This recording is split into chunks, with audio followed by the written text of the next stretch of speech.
Did you know that this show is named after the 1986 comic book story arc Born Again, which was written by Frank Miller? This show was not a direct adaptation, however. Elements of the arc had already been adapted into season 3 of the Netflix Daredevil series. Just saw the season finale for Daredevil Born Again last night, and I have to say I'm very, very happy with how this season ended. I was very excited for this show. This show was something I think a lot of us have been waiting for a very long time. Daredevil coming back, Disney taking the reins, and there are some fears that Disney wouldn't make it wouldn't make it mature, wouldn't make it as brutal as the Netflix version. And the season finale showed us that Disney is not afraid to get gritty, to get a little bloody, and really give us that Daredevil that we've been waiting for a very long time. I just have a lot of things I want to talk about, so I'm just going to start off first with just my overall thoughts of this finale. Like I said, I loved it. It was everything I was hoping for. All these different stories going on, especially with how Fisk is now taking over control of everything. He's really showing his power and his strength. He's really turning into Mayor Kingpin. He's trying to justify everything he's doing with a legitimate reason. He's starting to really get down to it with who he wants on his side. Also, I was a little surprised that he didn't find out that Vanessa was the one who put out the hit on him. Interesting decision there. We'll see. I think Fisk still will find out eventually, and then Vanessa might be in some trouble. It just makes me very, very excited for season 2, which is coming in 2026. 2026 is going to be a great year for Marvel. We got a look at what Matt's going to look like in season 2. He's wearing his black Daredevil outfit with the 2 Ds on it. It looks really, really good. Black, it just hits different. I'm just excited to see him showcase that to the world. But there are, a lot of characters. A lot of characters I'm thinking about how they're going to utilize them in season 2, what's going to happen to them. Wasn't surprised that some of the characters that we got introduced to in this first season didn't make it, especially Commissioner Gallo was the one character I knew wasn't going to make it. Really the biggest thing, what I was hoping for this season finale was violence.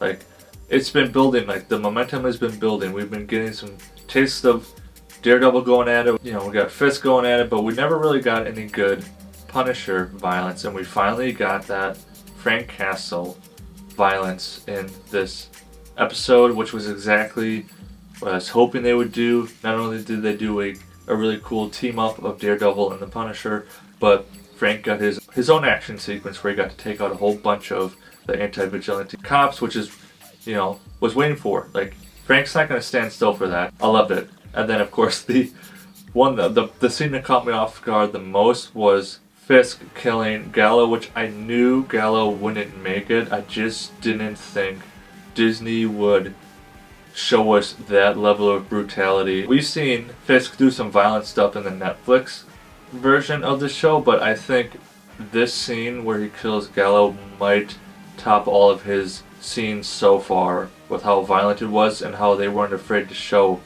just the true anger, the raw anger and the raw strength that Fisk has. I loved that Karen came back and how they utilized her character. Just really gave a really good storyline closer to Foggy. It's exactly what we needed to see in this show, was walls being torn down, relationships being brought back together. I hope Karen has a pretty good role in season 2, but I think there's a really special relationship between Karen and Frank that I don't think there's any romantic interests, but I know Karen means a lot to Frank in a way like a family, like a sister, like family member. Like, she's a sister to him, she's a sister to Matt, and they will both be, the brothers. They'll protect her with all they have. And then the setup, we see Fisk making all the moves, starting to move the pieces, and now Matt is saying, okay, we need to make a team. Now, I wonder what he means by team. I don't know any of the comics. I don't know if there's any kind of specific vigilantes he pulls in to help go against Fisk, but I will say, we know that Punisher's going to be coming back. We know that they might bring in the Swordsman, Hector Ayala's niece, who is the next White Tiger. I mean, that's a pretty good lineup right there, but I don't know if there's any other vigilante out there that Matt's going to bring in. Bullseye is the ultimate wild card out of this whole thing when it comes to season 2. We will definitely see him in season 2. Now, what degree, I don't know. He might just be utilized as just a necessary evil maybe he will team up with everybody and go against Fisk. We shall see. So there are a lot of great moments in this show. A couple of my favorite moments. I love the Muse fight. I wish Muse would have had more screen time. I expected Muse to be like a really main character, which he was for a little while, but he wasn't the main character, and I was hoping we would get a little more of him. But when he was on screen, I loved Muse. He's a great character, great having him in this show. That fight between him and Daredevil was awesome. Just the cinematography and the action in this show was very well done. It's really fun to watch all the behind the scenes to see how they did all this stuff. Like I said, it gets back to the gritty, just hand-to-hand, brutal, just you feel every punch, you feel every kick, you feel every move that these guys do against each other, because just the raw energy and the raw hatred and sometimes just the raw anger they have. It comes out on screen. Another favorite moment was Frank going against all those anti-vigilante cops, which is what I was hoping for. And when you let Frank go, he was crazy. Like, he went crazy on these guys. It's been a minute since I've seen The Punisher show. I loved the last season of The Punisher, that I forgot how violent and how persistent and how hard it is to bring Frank down. He's got a resilience that you can't kill. He's always a force to be reckoned with, and my hope is season 2 we get to have some good scenes with him, and I would love to see a really great team up once again with him and Daredevil again, because that was awesome. And then hopes and theories for season 2. I'm hoping season 2 will be better than season 1.